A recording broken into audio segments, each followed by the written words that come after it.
Wouldn't it be amazing if you saw, what'll he be, guys, 44, 45-year-old Fernando Alonso winning the championship in an Adrian Newey car? What a story that'll be. It's super important for people who want to be involved in F1 to realize it's not just about everyone wants to be Lewis Hamilton. Everyone wants to be a racing driver. But there's so many other opportunities to work in that sport.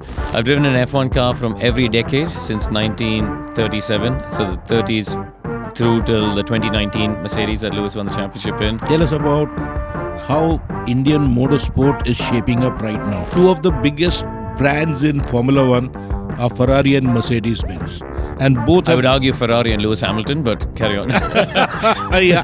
Ferrari have made good steps for the end of the year. I think Lewis will bring new energy to the whole thing. Is Lewis as fast in qualifying as he used to be? No.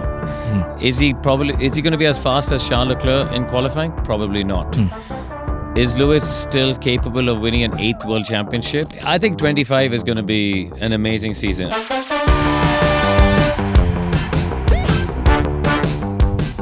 Welcome to the Evo India podcast. Now, this is a special podcast. I'm not going to be talking much. I don't even have a mic, but we've got two experts, and it's our absolute pleasure to have Karun Chandhok in the Evo India studio. Karun, welcome.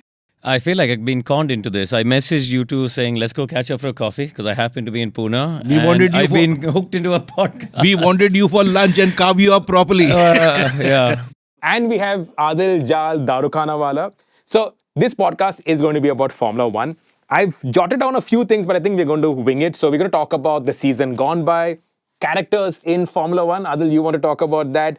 Tech in Formula One, whether we'll have anything other than V6s, if we'll ever see a V12 in Formula One again. Very importantly, India, Formula One, whether Formula One will ever come back to India, what it needs to get Formula One back to India. We'll talk about that a little bit on the 2025 season. Karun, you have a book coming out, so we'll talk about that. And of course, this is freewheeling, so we'll just dive into everything. So let's start with the season gone by. Karun, your highlights. It's been fun to be a part of the circus. You know, I think I'm very lucky that I've spent now over 2 decades working in this amazing sport, and it never stops surprising. You know, we started this year thinking it was going to be super predictable. When I remember we all got on the plane after the Saudi GP, second race of the year, feeling pretty depressed actually because Red Bull and Max absolutely another steamroller. Yeah, they look like they're going to dominate the year. But then it came alive from Miami onwards. It came alive, and we've had some amazing races. I think some good feel-good stories. Carlos Sainz coming out of hospital to win in Melbourne within a week, 10 days of coming out of hospital. Smooth operator, huh? Yeah. Really smooth. Yeah. Charles Leclerc winning at home in Monaco. And Monza. But, you know, for me, I was very lucky. I got to go on the podium in Monza. And, you know, just see Charles celebrating on there and have a chat with him. With that all the atmosphere Tifosi. at Monza where the Tifosi invade the track and a sea of red. I've read a lot about it, seen visuals, but in the flesh to be there. I think as a broadcaster, you know, that's got to be one of my highlights of my time as a commentator broadcaster. Just, you know, literally as the drivers walked off the podium, we got to go on there, and Charles was still there. He came back and was taking pictures and selfies with the crowd. And we just stood there, sea of humanity, right? Well, all the way till the first chicane. All you could see was just people. And then they were stuck. They couldn't get out. And you're seeing them trying to climb up the fence. And it was an amazing atmosphere to experience. But, you know, also seeing young people like Oscar Piastri take this first win. You forget Lando took his first win only this year. Absolutely. You know, so no, it's been a great season to watch. Karun, one very important thing you said, it would have been a Red Bull walkover. But then McLaren suddenly, how much of the wizardry came in the rear wing and the diffuser stuff which they spoke about? Actually, no, I think there was a lot of talk about the rear wing movement and the start caps and all this sort of stuff. And sure, there was clarifications issued, but they were still competitive throughout the year. You know, you look at the end of the year, Lando dominated Abu Dhabi. And that's part of the game. You know, we've seen Red Bull flexing wings go back a decade, you know, and that's always been part of it. You know, Adil, F1 is all about finding loopholes, and whether you go back to the unfair 60s, advantage, so to speak. Of course, and that's Yeah. the job of the designers, and that's what that's what makes it special. It's good you spoke about designers. Adrian Newey, his wealth of knowledge and the way he has made an influence. Now it will be his fourth team, if you keep Leighton House aside, March. Williams, McLaren and Red Bull. And now off to do his stuff at Aston Martin. How much time will it require to get Aston Martin to make that leap from mid-pack to at the sharp edge of the grid? I think it's important to factor in we have a big rules change coming. So Yes. if for people who aren't aware, in 2026, the rule book is being torn up. There's a whole new set of rules coming, and that creates opportunity. So if you rewind to the time when Adrian moved to Red Bull, they were a midfield team. They got a couple of podiums here and there, but they were sort of in the midfield. But he very much focused on 2009, which was a new rule change. So he sort of got involved 2007-8, but focused really on 2009. Absolutely. 7-8 was about setting up the structure for 9. And in 2009, they got caught out with a loophole of a double diffuser for Brawn. Otherwise, they had the best car in the second half of the year. And then from 10 to 13, they won the 4 championships. So actually, in a similar way, there's opportunity in 2026 if he can spend 25 creating the structure and building the team up. With the new rules in 26, we could see a change quickly. And I mean, won't it be amazing if you saw, what will he be, guys, 44, 45-year-old Fernando Alonso winning the championship in an Adrian Newey car? What a story that'll be. And then you have Lewis Hamilton in the Ferrari. Yeah. Again, old rivals. Yeah. Again with new motivations, new challenges. And Yeah. the same thing would hold true for Lewis as well. I think 25 is going to be an amazing season. I mean, my flight's booked for Melbourne, and I'm going to be at 4 out of the first 5 races, and I can't wait. I think we ended the year with a really nice feeling where you walked into the paddock on a Saturday, and we didn't know as viewers or commentators, the teams didn't know, the drivers didn't know who would be on pole and who would win the race. And we haven't had that feeling for the 2 previous seasons. So it was really nice to walk in there. And there was a buzz, people, it was the longest season of F1 history, 24 races. True. But people were still excited walking into the paddock at the end because we had no idea who was going to win. And that's what we want, right? You don't want to arrive knowing who's going to win. And I think in 25, again, Ferrari, they had a mid-season loss of form around Barcelona. Yeah. I think they got a little bit lost with the They reverted back flow. to the previous settings. Yeah, they got a bit lost with the direction of the flow, and then Yeah. by the time they got to Monza, they introduced a new flow, and that corrected it. But the end of the year, we had Ferrari, McLaren, Red Bull, all looking strong. Mercedes up and down. They were dominant in Vegas, which was the third last race. So then they went away. So if they understand what's gone wrong, they can be there. And then you suddenly have 7-8 drivers. You got Lewis at Ferrari, Kimi Antonelli coming in, Liam Lawson at Red Bull. So there's a lot. We had a season where nobody changed seats at the start of this year. Yes. And then we're going to next year where I think I'm right in saying there's only Aston and there's only 2 teams, isn't it? Aston, there's another one, which I can't remember now, who are keeping the same driver lineup. How do you see Carlos Sainz taking Williams from absolutely ground zero?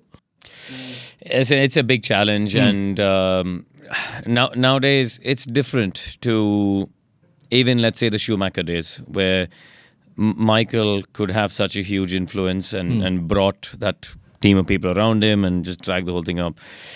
The sport is different. Does Williams have that strength in depth as far as human resources are concerned in that vein, like how Michael was blessed with so many top names? But Michael brought those top names. Yes, yeah, that's what I'm trying to exactly. say. And I think that's the difference now. I think the sport is different. And that time Michael was able to take Ross Brawn and Rory Byrne, and he built up a whole team of people around below them as well. And it's different nowadays. The teams have all learned, for example, to get any top technical people now, there's a gardening leave period of 18 months. Yes. So you can't just poach people from all these other teams, So the challenge is different. But Williams are on a journey. They're on a building path. They're investing a lot of money into the factory, a lot of money into the structure of the team. But realistically, next year, we're not going to see a big change. It's a carryover year. 26, 27 maybe is when we'll start to see some changes. Frederic Vasseur, he's brought some stability to Ferrari. There's no more organized chaos. There's more organization rather than chaos. Shed some light on that. How did that happen to these fiery red Italians? I think he's, he's very experienced in the sport, but also he's a very no-nonsense character. He doesn't get involved in the politics. He doesn't get involved in all the noise that can sometimes destabilize the team.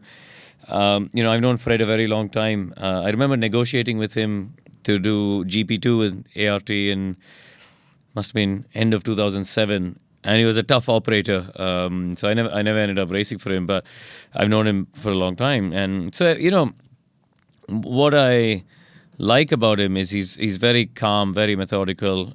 He doesn't get overexcited. I remember I went to see him in Mexico after the race. They dominated. Sainz had absolutely dominated the race, cruised to victory. And so I was saying to him, the Constructors' Championship is on. You guys can do it.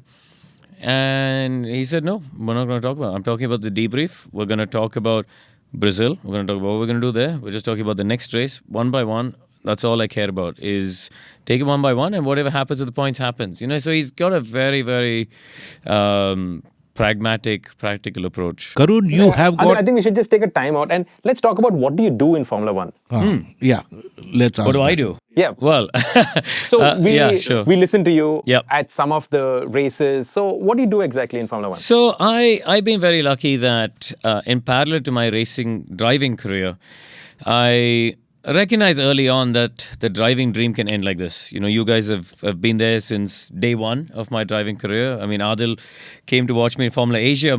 I drove your car. Drove my car. Lousy overalls, no zipper. Which was amazing to think 23 years ago. Yes, true. And you guys know the biggest challenge was always with money, and you're always scrambling to figure it out. So, I was fortunate that we begged, borrowed, stole, and managed to pay for the racing, but I always was very conscious that could dry up at any time. So, I needed to look for other opportunities because my dream was to, of course, be a Formula 1 driver, but also work in the sport and carry on being in the sport at a high level.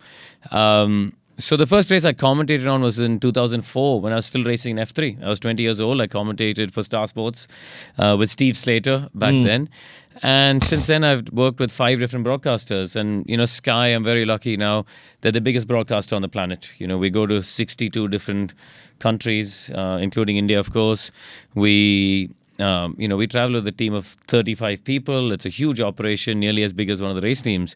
And they're the biggest investors in the sport as a media company. And I work with great people, working with and learning, someone like Martin Brundle. Martin is the Adrian Newey of commentary. But you gave him a good run for his money. I've always said that. But it's amazing to me just how what an amazing person and commentator he is. He's not raced in F1 since 1996, but he's still absolutely at the top of his game in terms of how he goes out there, talks to people, educates himself, learns about new technology, all that sort of stuff. Throughout the evolution of sport, he still keeps himself on top of it. And that's really inspiring and educational for me. So working with someone like him is interesting. And, we've got a great team of people. So I travel to 2/3 of the F1 races. Why 2/3? Because otherwise my children won't remember who I am. And so for me, it's super important that I'm around for the kids, and I want to be able to take them to swimming and take them to their cricket lessons or go to the go-kart track and all that sort of stuff. I still go to 4 or 5 Formula E races because I enjoy working with new people, different people, learning a different side of the sport. I go to the Goodwood Festival of Speed. I do all their broadcasts with them. I actually do some advisory work for them as well with safety and things like that. And I enjoy going to the Goodwood Revival, racing there for a bit of fun. So that's my sort of broadcasting life. I'm spinning lots of plates. So I work with a circuit design company called Driven International. We're designing racetracks at the moment in 4 different continents. I believe you have got one being designed here next to Pune. Yeah, we did it. We did all the design for them, and So we're now, talking about the Nanoli racetrack, which is just outside Pune. yep, and we did the Bren circuit that's come up outside Bangalore. We did the new kart track, the Mika kart track in Chennai. We did that one. And so, for example, we did the Abu Dhabi F1 redesign in 2021. We've got a couple of other projects in North America at the moment. And that's great, interesting for me because as I speak today, I've driven, I counted it recently. I've driven at 114 different tracks and visited other ones. And now I'm able to use that experience and put it back into track. And it's complicated, right? You have to look at safety. You have to look at what's good for overtaking, what's good for drivers as a challenge, for excitement, what's practical from an operational standpoint for track days and medical and things like that. So that's been good fun. I sit on the board of Motorsport UK, which is a governing body for the sport in the UK. And British equivalent of the FMSCI. yeah, David Richards is the chairman there, and we have again, it's very interesting for me to learn because in so many ways the UK has been the capital of world motorsport, and to be sitting there and learning about how the sport works there. I've recently joined the board of the BRDC, who own Silverstone and run, and so seeing how That's an institution by itself. yeah, it's huge. the BRDC is the oldest motorsport club on the planet, and Silverstone, of course, is the home of Formula One. The first ever World Championship race was there. So, again, it's an interesting thing for me to see and learn. So all of that spinning. Still work with Williams on the heritage side. So I'm still the official heritage driver and get to test and drive some amazing cars. In fact, I'll show you the wallpaper on my phone. I don't know if you could see it, but that's the 1992 championship winning car. So this was a few months ago. So that keeps the driving side, the itch gets scratched. Karun, tell me one thing. As we have seen Formula One gain headway into a lot of minds globally, I've been seeing a lot of Indians on the grid walking across, personalities, but then we also seen a lot of Indians in the back rooms of so many Formula One teams. Can you throw some light on these guys? Yeah, yes, or people of Indian origin. Yeah, let's put it that way. Sure. I mean, it's still not very much, and it's still not enough. If you think of, we are 1.3 billion people, I can probably name all the people of Indian origin in the paddock. There's a handful of us, and we all know each other out. So I'd love to see more, and I think it's super important for people who want to be involved in F1 to realize it's not just about, everyone wants to be Lewis Hamilton, everyone wants to be a racing driver.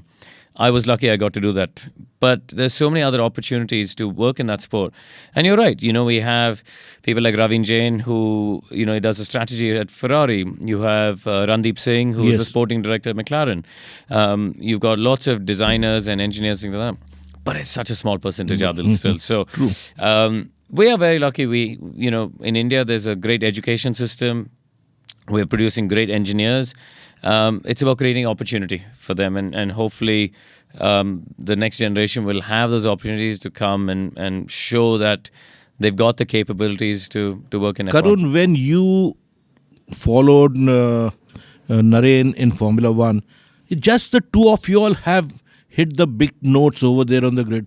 What is lacking for another couple of Indians to get there? It's tough, right? Yeah, getting absolutely. that break into F1, we've seen Jehan, we've seen Kush, we've seen Arjun. They've all sort of got to F2, and then it's, Kush is still there, but for Jehan and Arjun, it's not happened for them. Just making that final step, it's about timing, so much of it. It's about opportunity at the right place at the right time. And, you've got to be able to grab that opportunity. If you look at, in Jehan's situation, he was in F2 for 3 or 4 years. By that stage, the doors weren't opening. The slots weren't opening in F1. So it never happened for him, and he went to Formula E, and it looks like he's not going to be on the grid there. So that whole, the momentum is gone. And I think that's the key word, is momentum is so important. For Kush, this is a big year for him. Absolutely. It's his 3rd year in F2. Last year, he had a good start to the season, but it sort of went away, and his teammate won the championship, and his teammate has ended up in F1. And that's the key thing, right? Is momentum. If he'd carried on the momentum from the early part of the year, it could have been him and not Bortoletto racing at Sauber next year. So I think that's it. Is just right place, right time. Do we as a nation here have a fixation that motorsport means only F1, and we keep across IndyCar racing aside, we keep Lama sports cars? So you were one of the few guys who also did the WEC, Yeah, but I was fixated on F1 before that. Yeah, true. I know that. I don't think India is exclusive to that. Listen, F1 is F1, right? It is the pinnacle of our sport. You ask any kid in any country who starts watching motorsport, maybe they're interested in rallying. There's a small number who want to go race in WRC or rally in WRC. But frankly, everyone wants to be a Formula 1 driver. Because that's the most visible form of the sport. But it's seen as the best, right? Yeah. If you look at an athlete in other sports, what do they want to do? They want to go play in the Olympics. A kid playing cricket wants to play in the World Cup final. They want to go and play in the World Cup final. So I understand the obsession with F1 because I was that kid. You were at Le Mans in 2012 when I raced at Le Mans for the first time. Frankly, I didn't understand how big Le Mans was. I didn't appreciate how special or how wonderful it was. Till we went there in 2012. And I think you remember they played the Indian national anthem. We were standing on the there at that driver's parade. Through that town. Exactly. And suddenly you realize, heck, there's 320,000 people here and they're playing the national anthem because I'm standing here. And it's like, wow, that's a proper goosebump moment, right? So... but you don't appreciate that when you're in F1, F3, F2. No. You're just focused on being a Formula 1 driver. You went to Indy recently. How did you find Indy? It was, you both know my dad very well. And, we've had as a family, it's been a tough time. I've lost my mum last year and my grandfather just a few weeks ago. And so my dad and I were talking about, it's been a bit of a reflection time for us that you've got to seize the time. You've got to make use of the time that we all have together. And we had not been to watch a race as fans, as father and son, since the 90s. Since I started racing, he came along as basically my manager. And after that, then we were going to races to either meet with Bernie to talk about the Indian GP, or I was working. We didn't go as fans. And that's what we used to do as kids. And neither of us had been to the Indy 500. And we just thought, I turned 40 this year. And as a 40th birthday present, we just thought, you know what? We're going to have a father-son trip and just go to Indianapolis and watch the race. And we had a great time. And I was very fortunate that, I met Roger Penske a couple of years ago, and he very kindly looked after us. And we watched the race in the Penske suite with all of his family and his wife and children. He owns Indy now. Yeah, but, and they won the race on the last lap, last corner. True. And what was really funny is the race engineer for Joseph Newgarden this year was a guy called Raul Prados, who was my performance engineer on GP2 in 2008. And that was his first Indy. He won the race, so I was... You were a lucky mascot for him. Well, it was, you both know I love the technical side of the sport. So I spent most of Saturday just by myself. I went with with Raul and just understood how they set a car up, how do you strategize for the race, how do you look at the race strategy, how does Indy work for a driver's perspective, and I find that side fascinating, right? So and it was so cool to see the race. So yeah, we had a good father-son trip. So the sort of characters you have in Indy are so different from the characters in F1. Yeah, it is. It's a different world, right? America, the whole sport functions a different way. It's very open. I was amazed. And I'm lucky. I have a lot of friends who live in that world. But it's also open. We were wandering around in the pit lane. Yes. But not because we had special passes. There was fans who could buy tickets and they were wandering up and down the pit lane. We went to Carb Day, the final practice. I got to go on the winners parade, which I felt like a complete fraud because obviously I'm not a winner there. But my friend Dario Franchitti called me and said, what are you doing? Hop into the car. And I was like, my dad and I just looking at the Bogwarner trophy and we're looking at all the names. He said, if you can run to the end of the pit lane in the next 2 minutes, you can come on the winners parade. So I ran up the lane, jumped to the back of his pickup truck. And Dario, of course, 3-time winner of the 500. So I jumped to the back of the pickup truck with him and got to go around the track. So it was great. So we were going to talk about characters in Formula One. Adil, you want to take that on? Eddie Irvine was the last of the breed, or was he? Listen, I think there are great characters today. You look at Are they emancipated by Formula One's rules of being politically correct every now and then, every time rather? But Adil, I think that's society. The world is a different place. You work in the auto industry, you work in any industry today. The world is changed. The world is more politically correct, and in some ways it's good. I think in some ways it's By being about politically correct, we are sometimes dumbing down the real truth. No, but I think there's a way to still. I look at someone like Max, and he speaks his mind. He says what he thinks, and I've always someone like a Lando Norris or a Oscar Piastri, when they've had a good day, they say they have a good day. And when they have a bad day, they say they've had a bad day. And they're very open about it. I think that's just the world we live in, is that people aren't going to be as politically incorrect as perhaps they used to. But I don't think that's always a bad thing. I think, it's just different. It's just different. But we still have great characters. Honestly, I when you spend time with the drivers on the grid and you realize, they've all got the same ambitions. They've still got that burning fire. The competitive instincts are there, and but in the same ways that Alain Prost and Nigel Mansell and they all used to go play golf together, these guys do the same. You don't necessarily have to be at war. Now, I think what's changed is the role that a driver plays within a team has changed.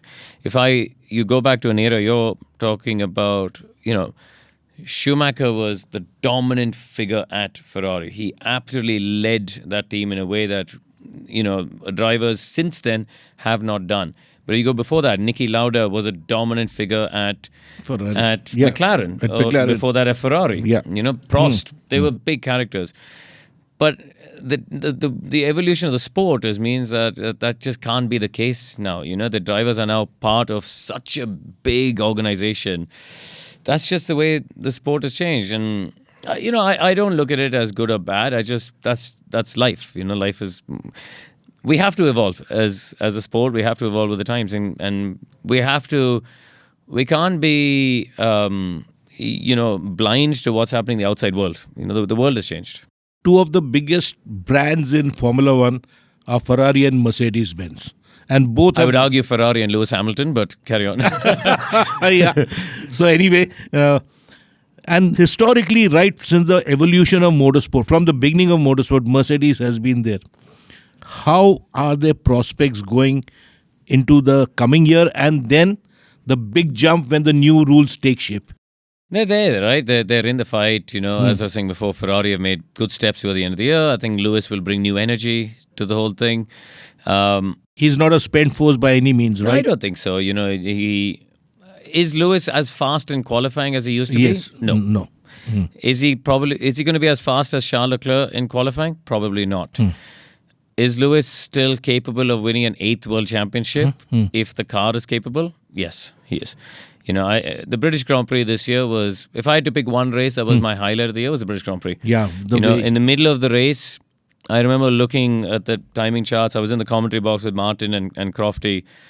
And at the point, I looked at them, I remember saying, I have no idea who's going to win this race. There were 5 drivers who could have won that race. And, Lewis's final stint there was a magic. Absolutely. That only a Lewis or a Max or a Fernando have that extra bit of magic to deliver that sort of performance. You saw in Abu Dhabi, qualifying was a mess, but the race he drove was amazing. So the magic is still there on a Sunday, and he's still there. So that means how important now is the thing about the whole package, so to speak, because Mercedes many a time flattered only to deceive or cross at the final stint. Yeah, that's been one of the frustrations, to be honest. To be honest, they were the big disappointment of this season.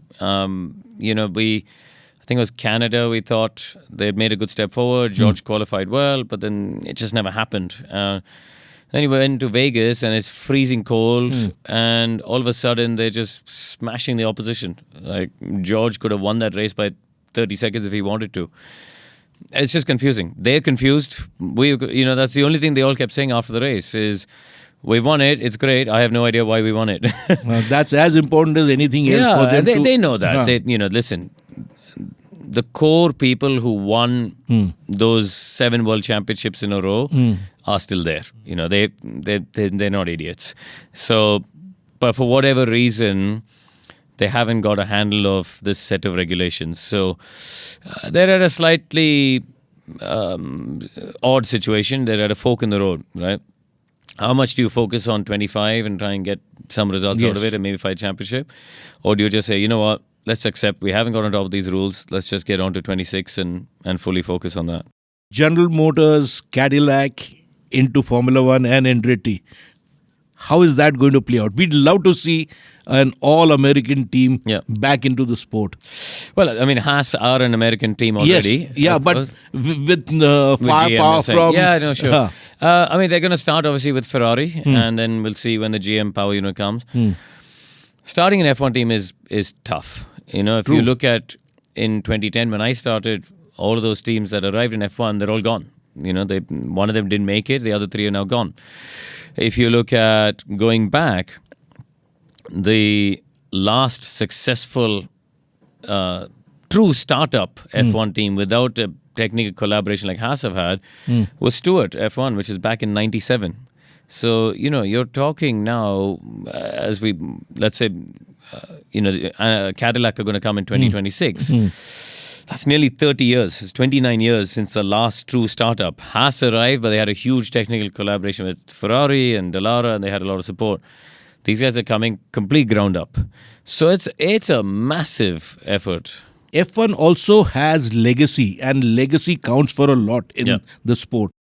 Cadillac doesn't have a legacy in sport, excepting for Briggs Cunningham in the early 50s with the Lamar things with its couple of... Cadillac never went racing that much, excepting little in the IMSA championships and all that. They're strong in IMSA and ALMS at the moment, but they're in WEC now, right? They've arrived in the WEC and they're doing well. But I think it's... You need to always be there at it. I don't think so, because Audi have no history in F1. Audi had no history at Le Mans. They had no history in Le Mans and they arrived and they dominated. So... Yeah, and you could say, okay, Mercedes, they were there from the very beginning. But actually, between 1955 and 1993, they weren't in F1. So, I think it's nice to have that mix, right? I think it's good to have new faces. It's good to have legacy projects. So. You have Kimi and you got Magnussen who's just gone out. New one, old guard. How is that interplay happening? How do you see that thing coming across? A new breed of drivers coming into the sport. Young chargers. Yeah. It's great. Listen, there's a wealth of talent in F1 today, and the level is so high. It's super high. I love the fact that the top 2 drivers in F2 have got a seat in F1. Absolutely. I think that's really important. That's the first time, I think, in a while, we're getting this legacy. Yeah. I think, you've got Oscar and Lando and George and Leclerc and Sainz, there's such a wave of young breed. You got Lewis and Fernando fighting from the sort of generation above them. And, we've got Kimi Antonelli coming, very exciting. I think it's great. For the future of F1, it's brilliant. And it's important as well. It's important that F2 kids don't get stagnant. Yeah, so the Indians who were there in F2, with the benefit of hindsight, what should they have done to get to Formula One? It was not in their hands, right? No, I think it is. To a certain extent, yes. Ultimately, it is, right? Like, as I say, when your teammate wins a championship and you don't, And you're that not is even in your close, hands, right? Right. So, and Kush started the year very strong. He had some issues. There was, they changed the chassis in the middle of the year, but he had a run of races in the second half of the season where it just wasn't able to get the points and get the results. And there were technical issues and things that are going on there, but on average, that averages out. And, timing is super important. Let's be honest. For me, the timing worked out because there were an extra 3 teams arrived on the grid and the slots opened up at that time. Similarly for Narain at that time, Jordan, needed a complete new lineup. They needed investment and it worked out for him in terms of timing. So timing is super important. And I think that is the key. Tell us about how Indian motorsport is shaping up right now. I'm in a slightly odd position because I sit slightly disconnected, right? That's the reason why I asked you. Yeah, but I've always liked being the small fish in the biggest pond on the planet, and I'm very lucky. I prefer that. People often ask me, are you going to come back and do more in India and this that. Honestly, I find the politics of Indian motorsport pretty exhausting. So that is the sport. Yeah, and I don't have interest in being the big fish in the pond here.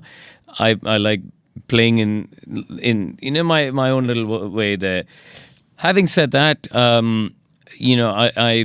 I'm very happy with the way that the Mika kart track has come out in India, because I think we have to lay the foundation stones again. We've got a Rotax Championship coming, but it's expensive. We got to try and create a more accessible foundation for it, and then try and build up some sort of pyramid. That's what we've lacked here. Is, let's say a kid wins the national championship. What happens next?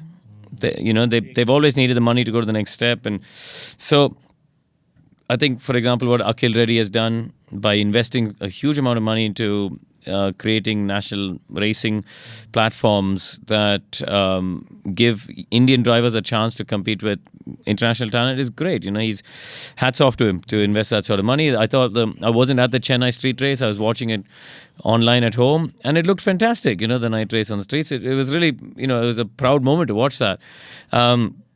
So for me, we've now built this. It's India's first Grade 1 kart track. Now we got to figure out how we create an accessible karting platform for it. We're talking to, we're talking to some people who run it on a global level and try and copy paste that and Indianize it from try and make it affordable here. So I think that's the foundation, but then we've got to create this pyramid of how do we get people out of here to come up. The gulf between karting and Formula 1, that is where we love to do karting, we love Formula 1, but how do we progress from the steps from karting onwards is really the key. It's about money, right? And I think it's important for kids in India to have the opportunity to move out quickly. My dad was very clear when I was 16. I raced 1 year the national championship and I won the championship here.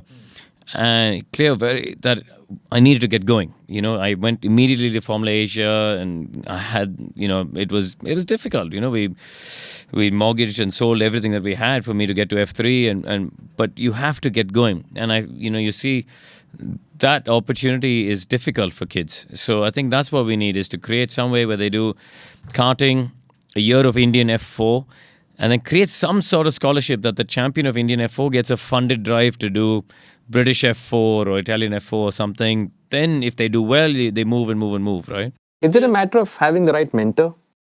I think it's about creating the right structure. Absolutely. Mentoring is super important. There's a young Indian origin kid called Arvid Lindblad, who's a Red Bull junior. He's racing in F2 this coming season in 2025. His mother's Indian, and in fact, he's visiting India for the first time this winter. And I know Arvid and his family quite well. And, they've got a good... Oliver Rowland is his mentor, who races for in Formula E. And that sort of thing worked really well. He's held his hand and mentored him all the way. I tried, in the past I worked with Arjun and I worked with Kush to try and just give them a little bit of support. Why don't you still work with them? Honestly, I don't have the time to do it full time. it's I think they need some. I think drivers do need a mentor who can commit the time. And as I said before, I've got 7 different jobs right now, and so I've said to them and their parents, the same with Jehan. I used to speak to Karshad a lot when they were in F2, and obviously I was there, so I would go see them and speak to Jehan even in Formula E.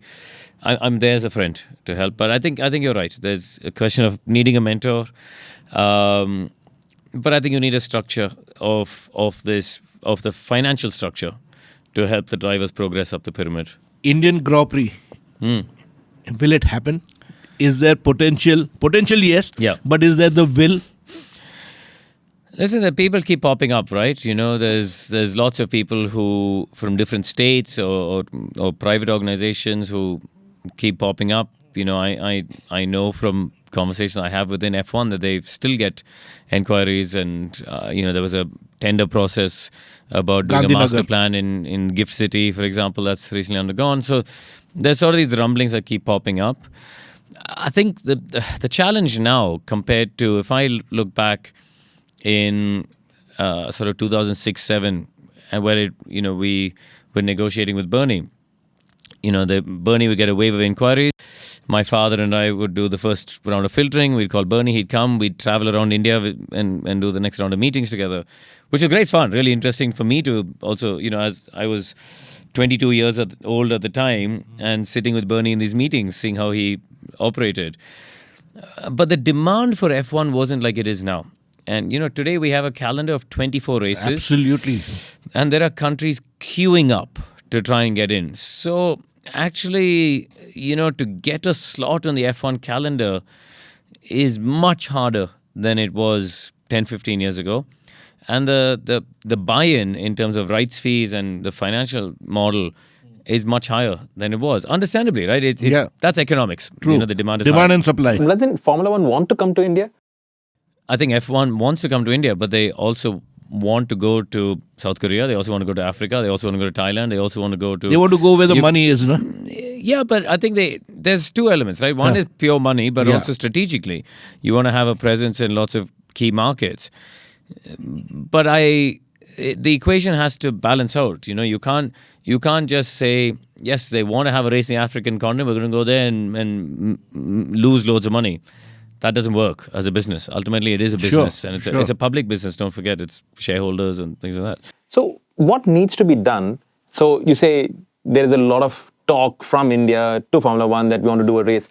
What do they need to do to get them excited? I think ultimately a government project where there's the true financial backing to pay the rights fees, to do the customs clearances, to do all of the paperwork, the bureaucracy that's involved. There were, for example, tax issues from 2013 that are still pending for teams and things like that. You need, therefore, I think, and that was a private venture run by the JP Group, who, by the way, I don't think still get enough credit for what they did. Yes, true. They brought F1 to India as a private organization against all odds. They did an amazing job to run those 3 races and put their money where their mouth is, which no one else has done. And so to me, maybe there's a model like Singapore where you can have a private-public partnership maybe as a JV, because let's be honest, from an India perspective, we have lots of other socio-economic issues. We have more mass sports, which perhaps will be ahead of F1 in the queue in terms of deserving government funding. So maybe it needs to be a private-public partnership like they have in Singapore. And then, as you say, you guys know every major manufacturer is in India. Every major consumer retail brand that's in F1 is in India. So maybe there's some sort of partnership that can happen there but it needs somebody who's a visionary, who's well connected with the government to put this whole thing together and then come together with a concrete proposal to F1, because otherwise if these sort of pockets keep bubbling up without a solid, concrete, overall perspective, and a long-term financial model. And a long-term perspective. Correct. This is the financial model. This is how we're going to deal with the administrative side. This is how we're going to deal with operations. This is how we're going to deal with any bureaucracy. This is how the fan experience is going to be. There has to be one or a small group of people who are able to see this whole thing and liaise with all of these bodies to put it together. I don't know if that person exists. Liberty Media has done a lot to get Formula One going in the minds of lot of non-Formula One fans Yep. who suddenly what you call come up big time. Yep. And they also now are in negotiations with MotoGP, Dorna, to take over. So that antitrust or anti-competition things is still being worked out in Europe. But if that happens, do you think that Liberty Media can look at India differently than what they are looking at right now? Maybe MotoGP is really big and they, what you call, did one race here, not Liberty but Dorna, and it was well received. Yeah, I don't know enough about the MotoGP world. I think it's a step-by-step thing. Of course, I'm sure, they've already announced India being a provisional thing, I think, on the calendar, and they ran the one race. There clearly was some issues with the promoter. I don't know what the background is. I'm a MotoGP fan. I watch all of it religiously. I'm a huge MotoGP fan.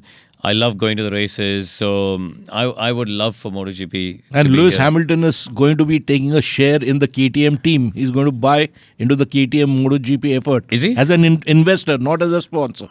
I didn't know that. Yes, so yes. That is news to me. Yes.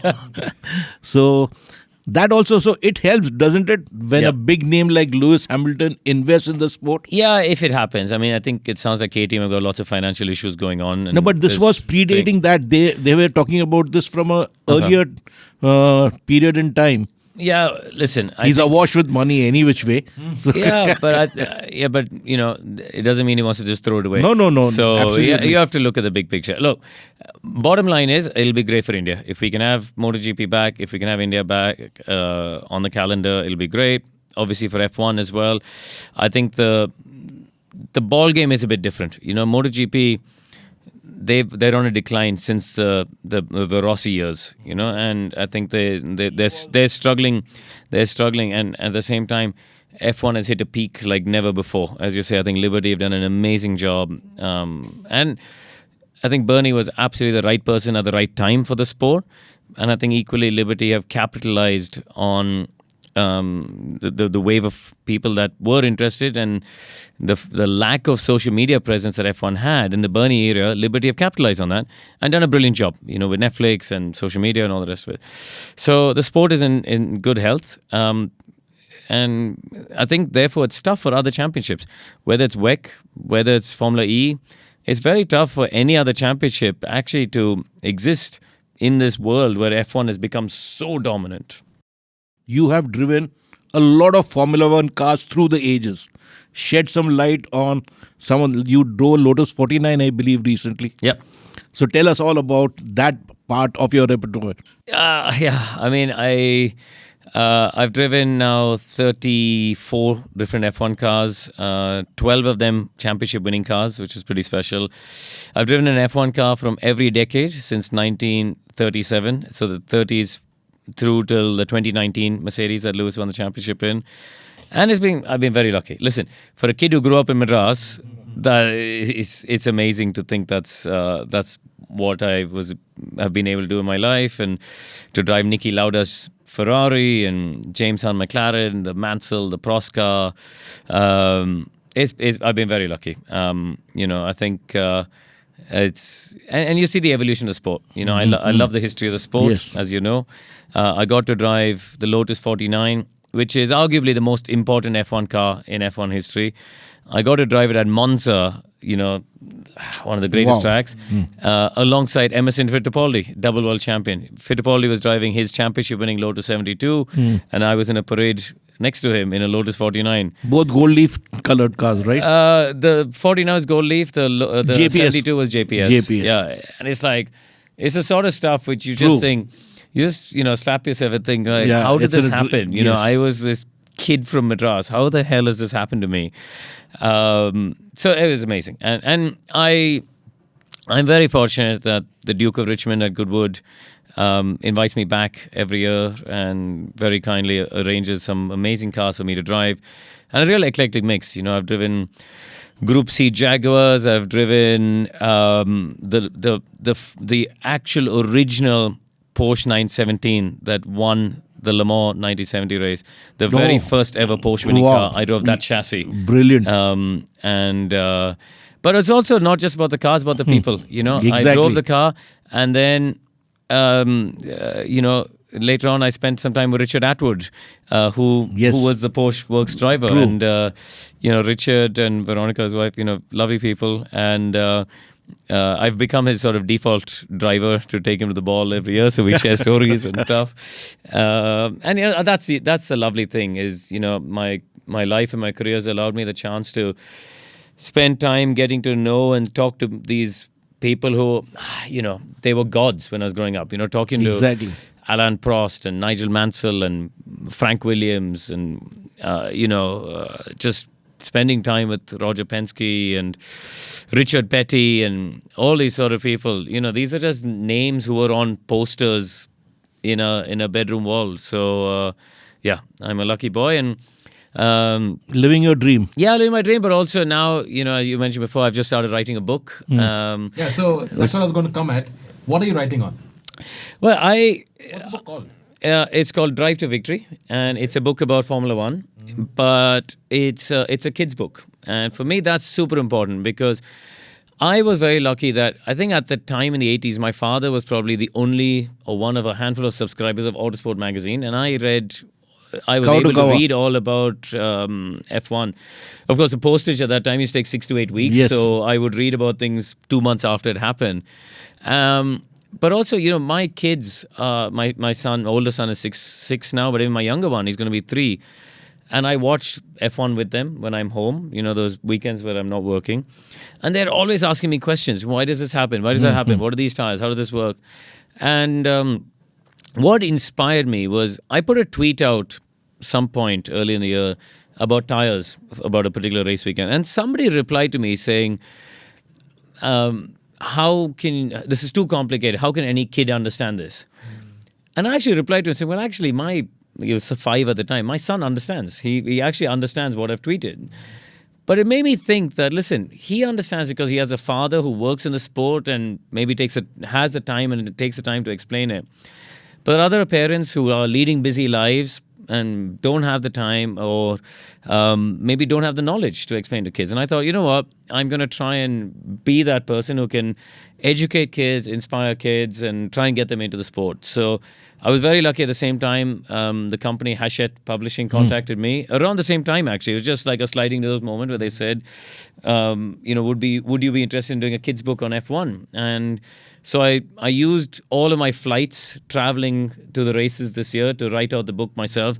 So no ghostwriter. I've written every word myself. You both know I've been a columnist for both of your magazines, so I like writing. So I've written the whole book myself and recorded the audio book as well. So for kids who maybe can't read, don't have the reading skills, don't have the time to read, want to listen in the car, I've recorded the audio book in my own voice. So it'll all come out in the next few months ahead of the 2025 season. Awesome. Wonderful. This is needed. Well, listen, at the end of the day, how are you going to get the next generation of fans, right? Absolutely. And so it's aimed for kids between 10 and 16. So that's the age Karun, group. you come from a family which your grandfather was in the sport, a colossus in the sport. We lost him just a few weeks ago. And knowing Indu, the way motorsport was run in India and the way it carried on from there, they built a complete institution because after Loegaon stopped in 65, there was a only thing which kept Indian motor racing going was Sholavaram. And then the success of Sholavaram got you guys going to invest in a track at Sri Perumbudur. Coming from such a lineage, do you think that we can, also aspire to see people trying to get the sport going in the modern way in India at different centers? I think so. I think, there's tracks coming up now. You mentioned Nanoli outside Pune. There's Bren coming outside Bangalore. And I think there's another kart track. We've also got the first one in Chennai from a CIK level, but there's a couple more coming up, I believe. So I think that geography is a big thing, right? If you're a kid in Bombay and you want to go and have a go, try and just drive a go-kart around a proper track, not a little rental putt-putt. What are they going to do? They have to fly to Chennai. It's tough, right? If you're a kid in Delhi or in Punjab or wherever. Yeah, sure. So I think we got to create some sort of geographical footprint in different parts of the country for it to happen. And maybe that's why rallying was more popular, because rallying was able to go to different parts of the country. So I think that's the first step, is how do we create access for kids to come? But it's tough, I was talking to Naren, he's just built this track in Coimbatore. And the costs of building a track from ground up is huge. It's not a small investment, No. And it's one thing to build the ribbon of asphalt, but to actually build a track you can get certified and homologated is a whole different ballgame. You got to do runoff areas, you got to do barriers, pit lane, pit building, race control. It's a huge investment. So, and you're at this point where investors look at it, or people look at it and go, are we going to invest all this money in this, or are we going to build another retail commercial park or apartment blocks? Financially, you have to, the other one probably makes sense. Which is why, honestly, you mentioned my grandfather there. What he and his counterparts in the 1980s did was extraordinary. So visionary. They bought 2-3 acres at a time through the trust and the club that they had at the time. The Madras Motorsports Club is now 72 years old. And they just little by little acquire the land whenever the club had money, and they built this place. And, it took such vision for them as a group of people to do at that time. It was very cool, actually. Last year, I took my son to drive around the track, and that makes us now 4 generations who've driven around the I Madras got that photograph track. of all of you all together. Which is a pretty cool stat. I don't know how many families can say that they've had 4 generations driving on the same track. I think that's a great way to end this podcast. Karun, thank you for being on the podcast. Pleasure. And look forward to listening to your insights on Formula One through the year, and also the other races that you comment on. So that's great. We also love your writing. It's there on Intercooler. I believe you do columns for other magazines as well. Yeah. And your book, of course. I love what you do for autosport and motorsport. Really, that incisive thing across. There's more to come. Oh, Yeah. absolutely. It should be that way. And Adil, thank you for being on this podcast also, and actually taking over my job of asking the questions. I've just been a silent spectator over here. So thank you, Adil. Thank you, Karun. Thank you guys for watching and listening. If you have any comments, drop it in the comments below. And we'll see you next week on another episode of the Evo India podcast. Thank you once again.